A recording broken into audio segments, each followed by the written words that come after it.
This is Rosalind Cooper completing the role modeling and motivation reflection activity for Management 7135. The first question is: to what extent should organizational leaders be positive role models and motivators of others? Is it possible to be a successful leader and not be good at role modeling or motivating? I believe organizational leaders should definitely be positive role models and motivators of others.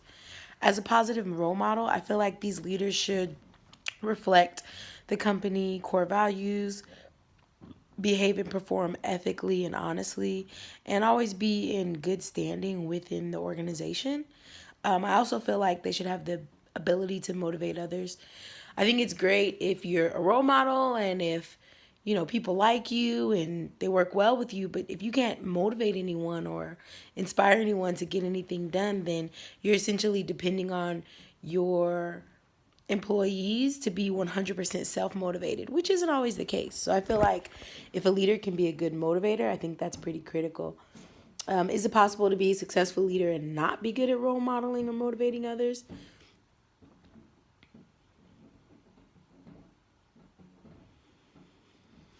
I feel like while you can still be a successful leader, you're going to face a lot more trials and tribulations than you would if you were good at those two traits.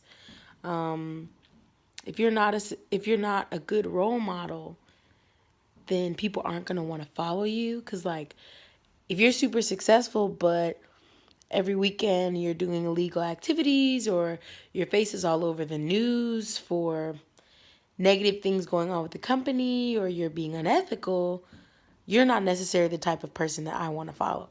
Now, I don't doubt a person like that would have a following, but would you deem that person a successful leader? That's kind of tough.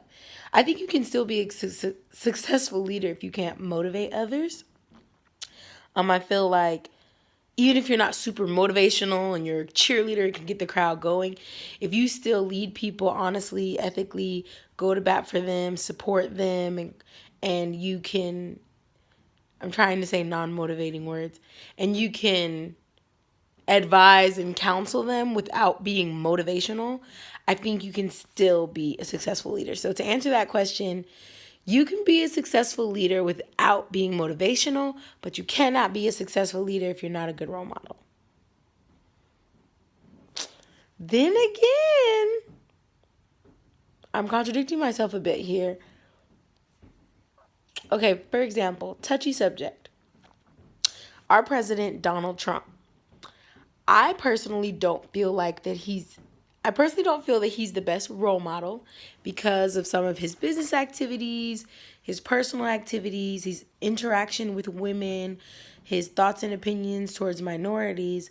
But as far as achieving his objectives and his platforms in serving as the president, a lot of people would deem that he's been successful and stayed true to those things. Is he a good role model? No. Is he technically a successful leader at setting out to accomplish the things that he said he would? Maybe. This question can really go both ways. Okay, next question. How can a leader function as a positive role model? And how can they fail as a role model? Oh, well, I kind of answered that. A leader can function as a positive role model if they are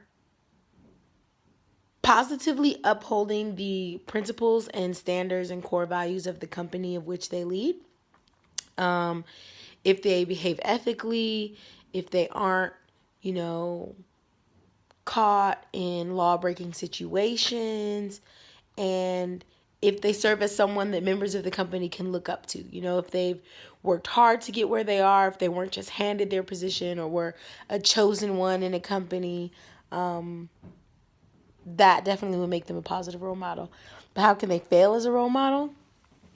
So if you're great at your job, excellent at what you do, a great leader, you can motivate others, inspire people to lead you, you lead thoughtfully, you ask the right questions, help move the company forward, but then you're caught on the weekend using illegal substances, or you're all these wonderful things, but then you're using company funds in a negative way or stealing from the company, or those illegal or unethical activities can make a good leader fail at being a positive role model. How do you plan to incorporate skills as a positive role model into your leadership development plans? Be as specific as possible. Great question. So for me, full transparency, I've been having some trouble at my job over the last couple years. They're mostly performance based, but the things that I was doing were not a positive reflection of me and the type of work ethic that I have. And when people would come in under me, I'm a great teacher. I can teach them how to do their job, but as far as some activities I did or things that I didn't do, I wasn't necessarily the best role model.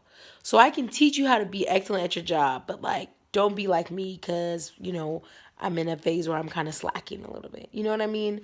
So for me, my main plan to be a positive role model as I develop myself as a leader is to really practice what I preach. That's my plan. I can teach it, I can preach it, I can tell you the do's and don'ts, but then not living up to them, I feel like that makes people not trust me. It makes people think I'm lazy, that I'm not true to my word. It makes people value the things that I say less because I say them to people, but then I don't live up to them.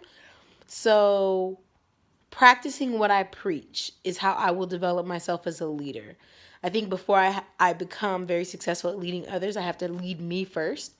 So by practicing what I preach, working the way I would want someone else to work for me, treating others the way I would want to be treated, those are the 3 things I plan to do to develop myself as a leader. What are some ways that leaders can motivate and inspire others within their organization? Great question.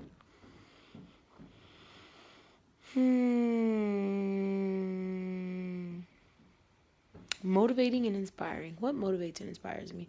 Honestly, what motivates and inspires me is a few things. First of all, when a leader is very transparent with me. So when they're honest about their journey, any shortcomings and triumphs that they had, if they had a shortcoming, how they fought through it, if they were honest at one point and wanted to leave the company and how they overcame that, that motivates and inspires me because I feel like it makes my leader relatable. It shows me that they're trusting me with this personal information, and it gives me an insight to who they are as a person and their professional experience, whether it was positive or negative.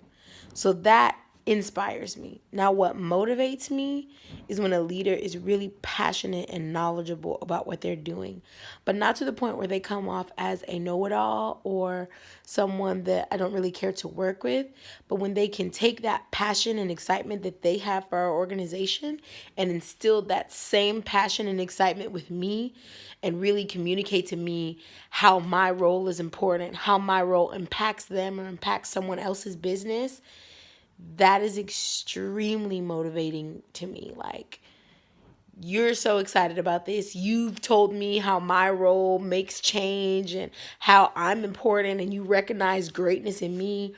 When someone else can not only tell me how I'm important, how I impact the company, but can also see something in me that I might not even see in myself and recognize that, acknowledge that, and really like tell me that, I don't know, like speak life unto me. And in my Christian faith, it's like when someone could prophesy to me or tell me like, you're so awesome, I can see how great you can be if you just do A, B, and C. You could be the best, insert name of your role here, that I have. Like, that is really motivational to me too. So when a leader is knowledgeable, leads with passion, is transparent about their experiences, and can have a vision of what they see in their employees, that motivates and inspires me. And lastly, how do you plan to incorporate motivational skills into your leadership development plans? Ooh, good question. So for me, I feel like the troubles that I've had in my job have been pretty visible to my team. Some of them maybe not so much, but the teammates I'm close to really feel it. Like, they know, we've talked, etc. They see what I go through.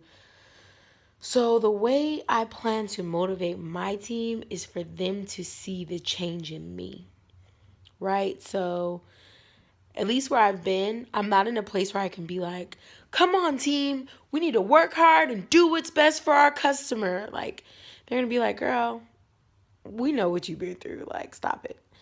So the way I plan to motivate my team members and inspire those around me is to make visible and deliberate changes and for them to recognize. So it's like, Rosalind's getting to work really early lately.